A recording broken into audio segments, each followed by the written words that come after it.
नमस्कार। Welcome to Bihar civils. मैं हूं आलोक सिंह और आज के इस वीडियो में डिस्कस करेंगे 6 फरवरी 2022 के बिहार करंट अफेयर्स, साथ में नेशनल और इंटरनेशनल इवेंट्स पर डिस्कस करेंगे। पीडीएफ आपको हर दिन की तरह डिस्क्रिप्शन बॉक्स में मिल जाएगा, तो पीडीएफ ज़रूर डाउनलोड कीजिए रिवीजन पर्सपेक्टिव से। First question, higher secondary schools of how many districts of Bihar will be developed as a smart school. Bihar के कितने ज़िलों के हायर सेकेंडरी स्कूलों को स्मार्ट स्कूल के रूप में विकसित किया जाएगा? तो बिहार के सभी ज़िलों को ये बनाया जाएगा। सभी ज़िलों के जो हायर सेकेंडरी स्कूल्स हैं उनको स्मार्ट स्कूल के तौर पर विकसित किया जाएगा। कितने? तो बिहार में 38 डिस्ट्रिक्ट हैं। Option A is the correct answer. और ये जो स्कूल हैं उनमें जैसे मॉडर्न लैब लगाए जाएंगे, ई लाइब्रेरी की सुविधा होगी, ई बुक्स की सुविधा होगी, सभी डिजिटल तरीके से किताबें पढ़ पाएंगे, वेब पोर्टल होंगे, ऐप्स होंगे, वहाँ पर हाई स्पीड इंटरनेट की फैसिलिटीज़ होगी। और ये सब इसलिए क्योंकि आज के टाइम में हम जब बात कर रहे हैं, आज 2022 की बात, 2023 आने वाला टाइम 2025 या 2030, ये जो टाइम है ऑब्वियसली इंटरनेट का टाइम है। और ऑब्वियसली अगर इन स्कूलों में इंटरनेट की सुविधा नहीं होगी, ये स्कूल्स स्मार्ट नहीं बन पाएंगे, तो यहाँ के जो पढ़ने वाले स्टूडेंट्स हैं वो पीछे रह जाएंगे बाकी लोगों से। तो इसलिए ये फैसिलिटीज़ लाए जाएंगे। Next question, the first ever cargo ship will go to which place from Patna through waterway in the river Ganga. Ganga नदी में जल मार्ग के माध्यम से पटना से पहली बार मालवाहक जहाज कहाँ तक जाएगी? तो बहुत ही इम्पोर्टेंट क्वेश्चंस है। तो ये पहली बात तो कि पटना से ये निकलेगी, ठीक है। पटना गाय घाट जगह है और गाय घाट से वहाँ पे मतलब वहाँ पे जो बंदरगाह है, पोर्ट है, ये कार्गो शिप निकलेगी, ठीक है। और ये कहाँ पहुँचेगी? पांडु पोर्ट पे, पांडु बंदरगाह। और ये पांडु पोर्ट कहाँ पे है? ये आपको मिलेगा गुवाहाटी में। Option C is the correct answer. Guwahati कहाँ पे है? असम की कैपिटल है, ठीक है। और ये जो कार्गो शिप है ये करीबन 2350 किलोमीटर का डिस्टेंस ट्रेवल करेगी। और ये भागलपुर, साहेबगंज, जो झारखंड का साहेबगंज है, जहाँ एकमात्र जगह है जहाँ पे गंगा नदी बहती है, फिर फरक्का से होते हुए कोलकाता, कोलकाता से ये फिर बांग्लादेश को चली जाएगी। जी हाँ, ये बांग्लादेश को चली जाएगी और बांग्लादेश से होते हुए फिर ये जाएगी असम को, ठीक है। तो ये भी याद रखिएगा। अच्छा, ये जो कार्गो शिप है ऑब्वियसली इसमें आप समझ सकते हैं ये मालवाहक है, तो कुछ तो लेके जा रही होगी कार्गो शिप पटना से। जी हाँ, ये 200 टन चावल लेकर जा रही है। किसका? 200 टन जो चावल है वो फूड कॉरपोरेशन ऑफ इंडिया का चावल है और ये लेकर वहाँ तक जा रही है, ठीक है। क्या जो नेशनल वाटरवेज, जो नेशनल वाटरवे है, वन है, क्या उसका क्या रास्ता है? वो कहाँ से कहाँ तक जाती है? क्या वो पटना से जाती है? जी नहीं। तो नेशनल वाटरवे वन जो है वो उत्तर प्रदेश के प्रयागराज से होते हुए और ऑब्वियसली पटना, भागलपुर ये सब होते हुए ये कोलकाता यानी वेस्ट बंगाल में हल्दिया तक ये जाती है, ठीक है। और देखिए जल मार्ग जो होता है, वाटरवे होता है, वो चीपेस्ट मीन्स ऑफ ट्रांसपोर्टेशन होता है। Next question, which country was the India's top trading partner in 2021? 2021 में कौन सा देश भारत का शीर्ष व्यापारिक भागीदार था? तो टॉप ट्रेडिंग पार्टनर था 2021 में भारत का US, America. Option B is the correct answer. देखिए यूएस और इंडिया का जो ट्रेड हुआ 2021 में कितना हुआ, 112.3 बिलियन डॉलर। ठीक है, बिलियन डॉलर की हम बात कर रहे हैं, मिलियन नहीं।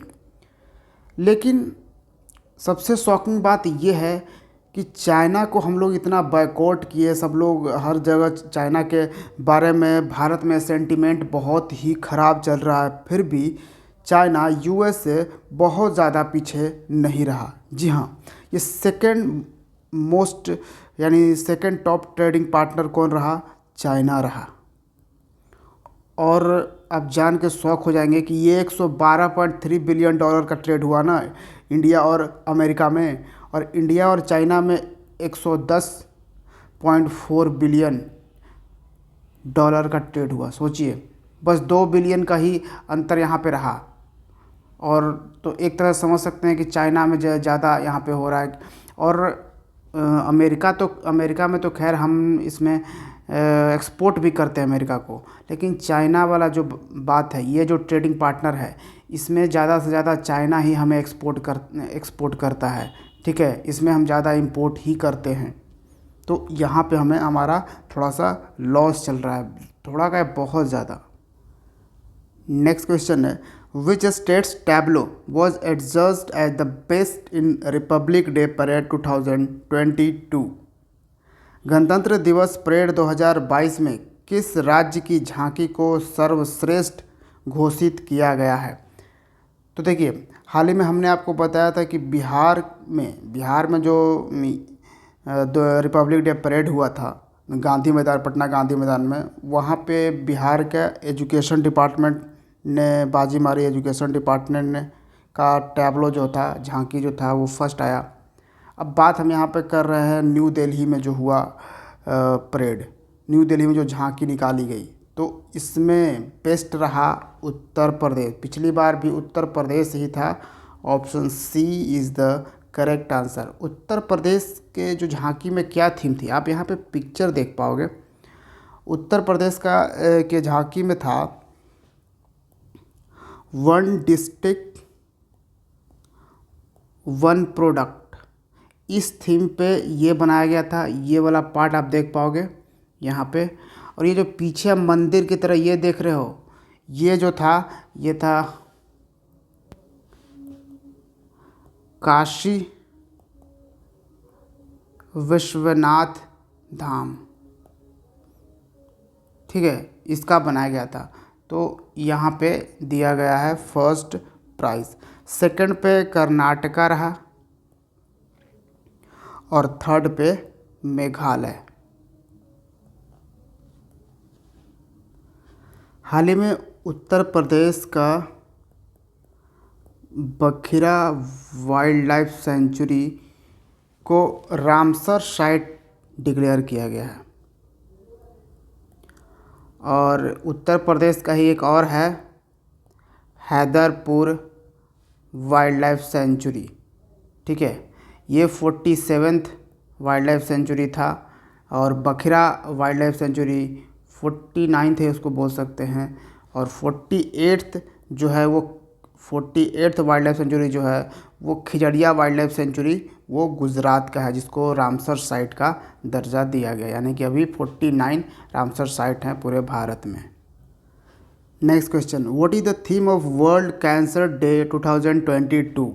विश्व कैंसर दिवस 2022 का विषय क्या है? तो थीम है close the care gap. Option A is the correct answer. और वर्ल्ड कैंसर डे 4 फरवरी को हर साल सेलिब्रेट किया जाता है, ऑब्जर्व किया जाता है, to spread awareness about the cancer. कौन इसको ऑब्जर्व करता है हर साल? कौन सा संगठन? Union for international cancer control. Next question, Amit Shah unveils grand wall mural of Mahatma Gandhi made from कुल्हड़ कप्स। अमित शाह ने कुल्हड़ कप के बने महात्मा गांधी की भव्य दीवार भित्ति का अनावरण किया है कहाँ पे? तो ये बनाया गया है गुजरात में। Option A is the correct answer. आप यहाँ पे पिक्चर देख सकते हो, जो कुल्हड़ होता है जो मिट्टी का बनाया जाता है जिसमें चाय वगैरह भी पीते हैं, उस कुल्हड़ का ये पूरा महात्मा गांधी का यहाँ पे पिक्चर आपको दिख रहा होगा। एकदम दीवार की तरह ये बनाया गया, पूरे दीवार पे लगाया गया है। और इसमें जो कुल्हड़ है वो 2975 कुल्हड़ का ये पूरा बनाया गया है। ठीक है, और इसको अनवील्ड कब किया गया? तो महात्मा गांधी जी का 74th डेथ एनिवर्सरी था, पुण्यतिथि था। कब? 30th जनवरी को। ठीक है, तो इसी के याद में, गांधी जी के याद में ये बनाया गया है यहाँ पे गुजरात में। ठीक है, गुजरात में की कैपिटल गांधीनगर है। गुजरात के गवर्नर कौन है? आचार्य देवव्रत। और गुजरात के चीफ मिनिस्टर कौन है? भूपेंद्र पटेल, याद रखिएगा। ठीक है, गुजरात में ही आपको मिलेगा statue of unity. Statue of unity जो कि सरदार वल्लभ भाई पटेल की ये स्टैचू है, 182 मीटर लंबी। इसी तरह से एक और स्टैचू बन रही है, स्टैचू ऑफ वननेस। क्या, जैसे ये हमने अभी बताया स्टैचू ऑफ यूनिटी जो गुजरात में है, सरदार वल्लभ भाई पटेल की मूर्ति है। स्टैचू ऑफ वननेस बन रही है मध्य प्रदेश में, ओमकारेश्वर डिस्ट्रिक्ट में ये बन रही है। और ये किसकी स्टैचू होगी? आदि शंकराचार्य की। ठीक है, और इसी तरह एक और स्टैचू बन रही है जिसको हाल ही में पीएम मोदी ने उस इनॉग्रेशन किया है उसका। इस स्टैचू का क्या नाम है? Statue of equality. ठीक है, ये किन की स्टैचू बनेगी? ये हमारे भक्ति संत थे श्री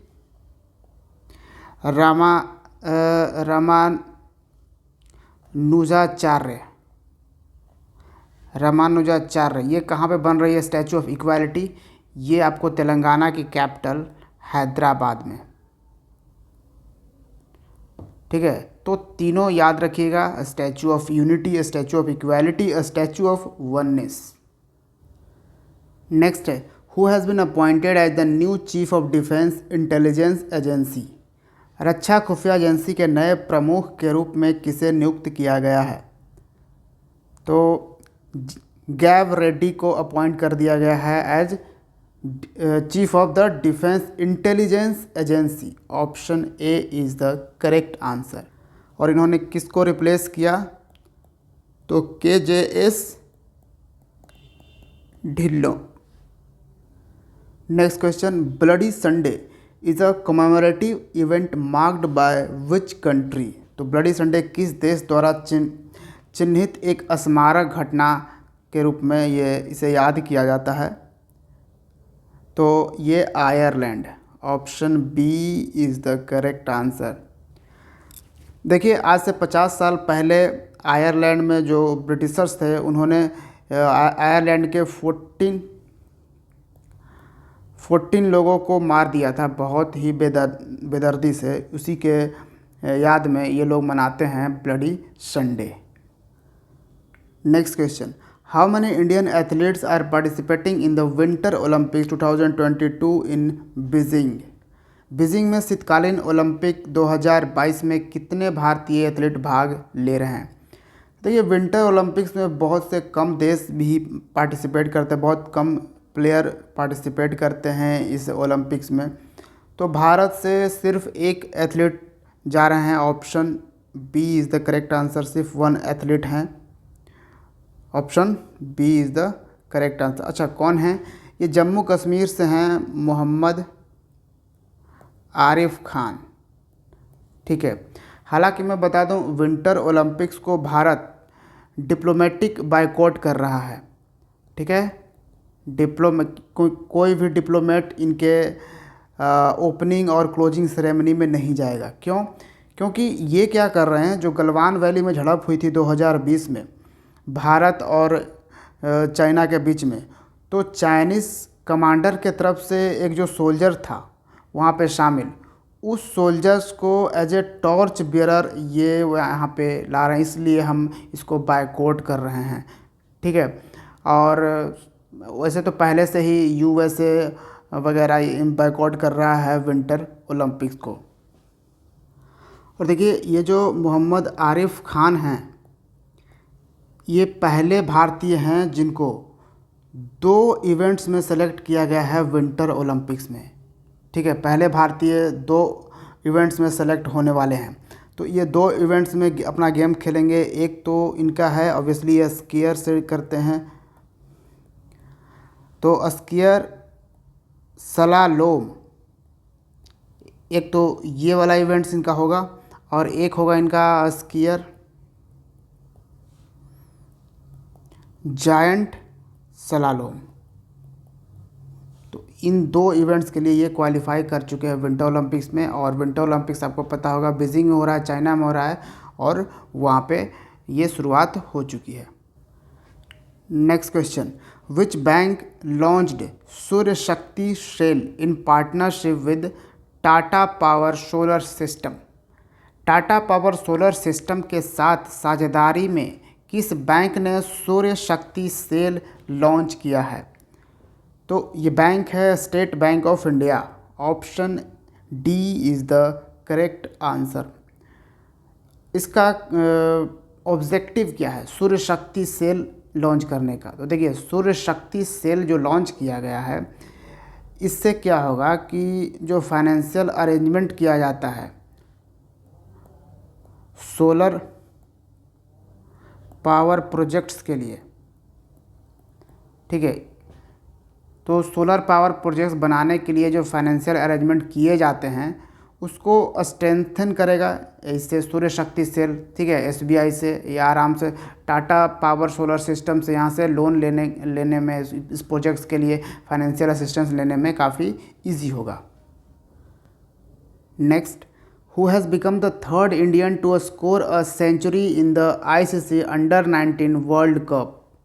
ICC Under-19 विश्व कप में शतक बनाने वाले तीसरे भारतीय कौन बन गए हैं? तो तीसरे भारतीय बन चुके हैं यश धल। Option A is the correct answer. और ये 3rd हैं, तो 1st 2nd कौन थे? तो पहले थे विराट कोहली और 2nd थे उन्मुक्त चंद। तो इन दोनों के बाद अब यश धल बन गए हैं तीसरे इंडियन टू स्कोर सेंचुरी बनाने वाले आईसीसी अंडर-19 वर्ल्ड कप में। नेक्स्ट है, who has been appointed as the director of DRDL? DRDL के निदेशक के रूप में किसे नियुक्त किया गया है? तो देखिए, DRDL जो है यानी defence research and development laboratory, ये एक लेबोरेटरी है जो काम करती है अंडर DRDO। और DRDO तो आपको पता होगा डिफेंस रिसर्च डेवलपमेंट ऑर्गेनाइजेशन है, जो कि हेडक्वार्टर इसका दिल्ली में मिलेगा। तो इसके अंडर ही काम करती है DRDL। तो इसके डायरेक्टर के तौर पर किन्हें अपॉइंट किया गया है? GA श्रीनिवास मूर्ति को। Option B is the correct answer. और DRDO के कौन है हेड अभी? G सतीश रेड्डी।